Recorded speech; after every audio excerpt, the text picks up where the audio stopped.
दोस्तों, हमारे भारत देश के लिए बड़े ही गर्व की बात है कि हमारा चंद्रयान 3 अपनी मंजिल की ओर निकल चुका है। वो जल्द ही चांद पर लैंडिंग करने वाला है। इस बार चंद्रयान 3 की सफल लैंडिंग के बाद वह किस चीज की खोज करेगा, किन किन महत्वपूर्ण खोजों को करने के लिए भारत ने अपने मिशन यान को चंद्रमा पर भेजा है, जानेंगे आज के इस वीडियो में। तो चैनल को सब्सक्राइब करके नोटिफिकेशन को ऑन कर लेना, क्योंकि हम ऐसे जानकारी तथा रोमांचक भरे वीडियो को लाते रहते हैं। दोस्तों, 6 सितंबर 2019 भारत के इतिहास के लिए बहुत दुखद दिन था, क्योंकि इस दिन चांद की सतह पर उतरने वाला हमारा दूसरा मिशन चंद्रयान 2 चंद्रमा की सतह से मात्र 2 किलोमीटर की दूरी पर फेल हो गया था, क्योंकि तकनीकी खराबी की वजह से चंद्रयान 2 के टीम का विक्रम लैंडर से कनेक्शन टूट गया था और शायद वो चांद के किसी कोने में क्रैश लैंडिंग करके तबाह हो गया था।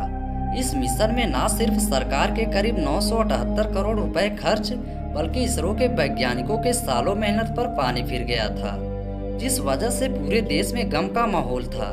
इसके बाद देश के प्रधानमंत्री नरेंद्र मोदी ने इसरो वैज्ञानिकों और देश की जनता को सांत्वना देते हुए कहा था कि हम यहाँ रुकेंगे नहीं, बल्कि इससे सबक लेकर आगे बढ़ेंगे। इस बात को सुनकर वैज्ञानिकों ने अपने टूटे दिल को संभाला और फिर से प्रयास करना शुरू किया। उन्होंने चंद्रयान 2 में हुई सभी भूलों को खोज कर निकाला और दिन रात मेहनत करके 4 साल बाद फिर से 2023 में पहले से ज्यादा एडवांस और पावरफुल स्पेसक्राफ्ट तैयार किया। इसे चंद्रयान 3 मिशन के तहत 14 जुलाई को रवाना किया गया। 14 जुलाई के दिन हजारों लोग लाइव देखने के लिए सतीश धवन स्पेस सेंटर के पास उपस्थित हुए, जबकि लाखों लोगों ने सोशल मीडिया पर इस लॉन्च को लाइव देखा। और ठीक 2:35 पर इसरो ने अपने सबसे पावरफुल LBM-3 रॉकेट की मदद से लॉन्च पैड से चंद्रयान 3 स्पेसक्राफ्ट को लॉन्च किया। ये भीमकाय रॉकेट आसमान को चीरते हुए अपनी भयानक दहाड़ से चारों ओर कंपन उत्पन्न करते हुए चंद्रयान 3 को इस रोमांचक सफर में ले गया। इस दौरान लॉन्च के सब स्टेज सफलतापूर्वक पार हुए और चंद्रयान 3 चांद पर पहुंचने के लिए अपनी यात्रा पर आगे बढ़ते हुए पृथ्वी के वातावरण से बाहर निकलकर अंतरिक्ष में पहुंच गया। इसके बाद से इसे सफलतापूर्वक रॉकेट से अलग करके इलेक्ट्रिकल रोड पर भेज दिया गया है, जहां वह रोटेशन करते हुए पृथ्वी से दूर होते हुए चांद के पास पहुंच जाएगा और एक समय पर पृथ्वी के गुरुत्वाकर्षण से निकलकर चांद की ऑर्बिट में दखल हो जाएगा, जहां इस मिशन का अगला पड़ाव शुरू होगा। दोस्तों, भले ही आपको रोज आसमान में चमकता हुआ यह चांद करीब से दिख रहा हो, लेकिन सच तो ये है कि पृथ्वी और चांद के बीच इतना दूरी है कि हमारे सौरमंडल के सभी ग्रह इसमें फिट हो जाएंगे।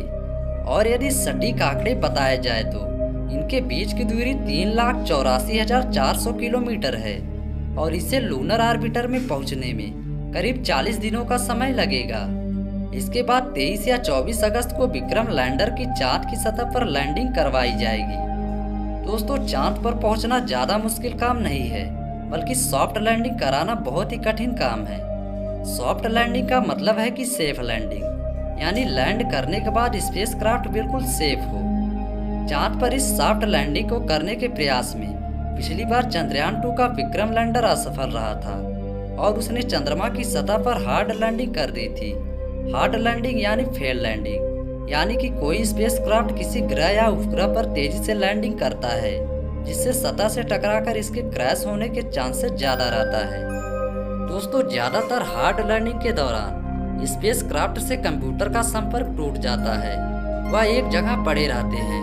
हालांकि दुनिया की कोई भी स्पेस एजेंसी अपने स्पेसक्राफ्ट की हार्ड लैंडिंग नहीं करवाना चाहती है, लेकिन कई बार तकनीकी दिक्कत की वजह से ऐसी लैंडिंग होती है और ज्यादातर मामले मिशन फेल हो जाते हैं। दोस्तों, आज तक सिर्फ अमेरिका, रसिया तथा चाइना ने ही सॉफ्ट लैंडिंग की है। अगर चंद्रयान 3 की सॉफ्ट लैंडिंग हो जाती है तो भारत दुनिया का वो चौथा देश हो जाएगा जिसके स्पेसक्राफ्ट ने सॉफ्ट लैंडिंग किए हैं। और इसी में सवाल का जवाब भी छुपा हुआ है कि आखिर मिशन चंद्रयान 3 के जरिए भारत कौन सी खोज करवाना चाहता है, या यह भारत के लिए क्यों जरूरी है। क्योंकि अगर इसरो इस बार साबित कर देता है कि सॉफ्ट लैंडिंग करवाने में सक्षम है, हम इंटरनेशनल स्पेस प्रोजेक्ट ले सकते हैं, यानी जो काम आज नासा कर रहा है और पैसे कमा रहा है। दोस्तों, वही काम हम भी कर सकते हैं। इससे न सिर्फ इसरो की इनकम बढ़ेगी, बल्कि स्पेस एक्सप्लोरेशन में इंडिया कई ताकतवर देशों से आगे निकल जाएगा।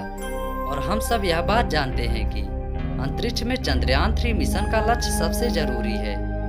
दोस्तों, साल 2008 में चंद्रयान 1 के जरिए चांद के सतह पर तो पहुंचे थे, लेकिन वो मून इम्पैक्ट प्रूफ था जिसने हार्ड लैंडिंग की थी।